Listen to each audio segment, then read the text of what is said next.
बनिया कभी घाटे का सौदा करता है क्या? पूरी जिंदगी भर घाटे का सौदा कर रहे हो, फायदे का सौदा करो। जो साथ जाना है वही हमारी अपनी असली कमाई हुई दौलत हुआ करती है। विचार कर, एक बात सोचना, हर आदमी के सपने होते हैं ना, मैं ये बनूंगा, मैं वो बनूंगा, मैं सीए बनूंगा, मैं डॉक्टर बनूंगा, मैं इंजीनियर बनूंगा, मैं ये बनूंगा, मैं राजनेता बनूंगा, मैं प्रधानमंत्री बनूंगा। विचार करो, यदि आपसे पूछा जाए सीए बनने से के बाद क्या होगा, क्या होगा? शादी होगी, फिर क्या होगा? बच्चे होंगे, फिर क्या होगा? मकान बनेगा, फिर क्या होगा? बच्चे पालेंगे, फिर क्या होगा? वो बड़े हो जाएंगे, फिर क्या होगा? उनकी शादी कराएंगे, फिर क्या होगा? उनके बच्चे होंगे, फिर क्या होगा? क्या होगा? फिर पूछते जाओ अपनी आत्मा से एकांत में बैठकर, इसका नाम सामायिक है। क्या होगा? उत्तर मिलेगा, ये होगा जो तुमने जिया है वही फिर रिपीट होगा, ध्यान रखना। उसके अलावा और होगा क्या? उनको पाल पाल के बड़ा करो, बुढ़ापे में वही हाथ झटक देंगे, वही आपको सम्मान से नहीं बोलेंगे, फिर क्या होगा? फिर वही जो रोना बचपन में था वही रोना बुढ़ापे में चालू हो जाएगा। होता क्या है लास्ट में जाकर के? कुछ नहीं होता है। आप सोचते हो ना कि धन कमा लेंगे, दौलत कमा लेंगे, किसी ने आपको गाली दे दी, किसी ने आपका अपमान कर दिया, क्या होगा?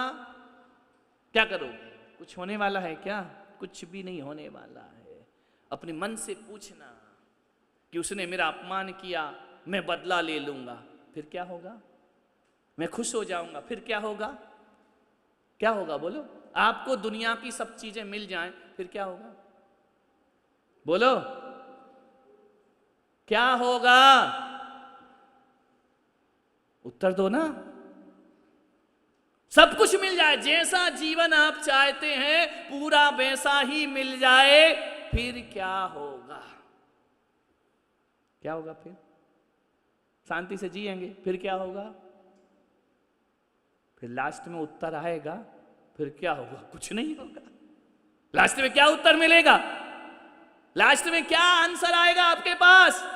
सब कुछ होने के बाद ये हो गया, ये हो गया, ये हो गया, ये हो गया, वो हो गया, हो गया, हो गया, हो गया, फिर क्या होगा? लास्ट में तुम्हारी आत्मा से आवाज आएगी, फिर अरे जब कुछ होने ही नहीं है तो काहे को माथा पूरी कर रहा है? जब लास्ट में रिजल्ट ही यही आना है कि कुछ नहीं होगा।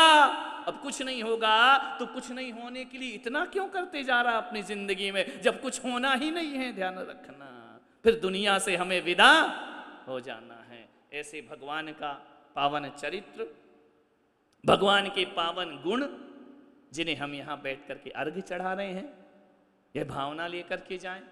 ध्यान रखना, कभी किसी बाजार में जाते हो सोना खरीदने के लिए, सोना देख तो लेते हो, अब जेब में पैसा ना हो तो खरीद सकते हो क्या?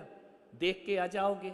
साड़ियाँ फैला देती हैं ये महिलाएं, ये निकालना, वो निकालना, वो निकालना, वो निकालना, फैला तो पूरी दुकान में देंगी। जब रेट पूछेंगी, हाँ बताते हैं, अभी तो घर जाके बता। अरे तो माथा क्यों खा रही थी उसका जब तेरे पर्स में पैसे ही नहीं है? ये निकालो, वो निकालो, ऐसा करो, वैसा करो। वो गाली, मन बेचारा दुकानदार भी क्या करे, मन ही मन तो गाली दे रहा है, पूरा फैला के रख दिया, लिया या कुछ नहीं है। पैसा ना हो तो आप साड़ी नहीं खरीद सकते, पैसा ना हो तो आप आभूषण नहीं खरीद सकते हैं। किसी भी दुकान में जाओ, आभूषण और साड़ियाँ तो बहुत बड़ी बात है, पैसा ना हो तो आप सब्जी की दुकान से 2 रुपए की धनिया भी नहीं खरीद सकते हैं। खरीद सकते हैं क्या? बिना खरीदे, बिना पैसे के कुछ मिलता है क्या दुनिया में? लेकिन एक दुकान ऐसी होती है दुनिया में, इत्र की दुकान, मालूम है?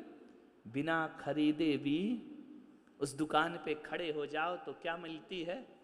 खुशबू मिला करती है ना। उसकी वो सीसी का पैसा लेता है, खुशबू का पैसा थोड़ी लेता है।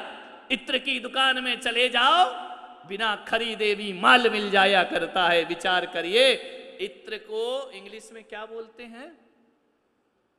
सेंट, है ना? और साधु को क्या बोलते हैं? हैं? वही बोलते हैं ना। मुझे इंग्लिश में इंग्लिश नहीं आती है, लेकिन बोलते यही है ना। तो सेंट की दुकान में जाओ तो महक जाते हो, अरे साधु की दुकान में भी आ जाओ, बिना खरीदे तुम्हें सब कुछ प्राप्त हो जाता है। उसके चरित्र से आप महक जाते हो। आज खरीदा है ना किसी ने चौके में, किसी ने 10 रुपए का इत्र खरीदा, हाँ ऐसे ही किया होगा, खुशबू तो मिल गई ना।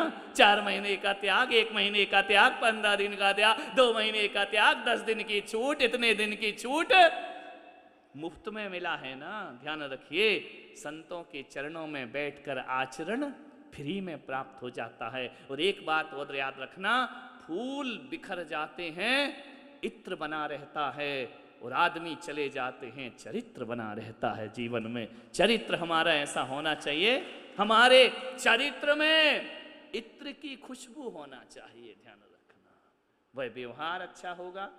चंद्र प्रभु भगवान जो शीतलता चंद्रमा नहीं दे पाता है, वो चंद्र प्रभु के नाम से मिला करती है। ध्यान रखना, यहाँ बैठ करके हम उनको अर्घ चढ़ाएं, और एक ही चीज याद रखें, पत्थर की अशुद्धियां निकालो, पत्थर परमात्मा हो जाएगा। आत्मा की अशुद्धियां निकालो, तुम भी सिद्धात्मा होकर के दुनिया से विदा हो जाओगे।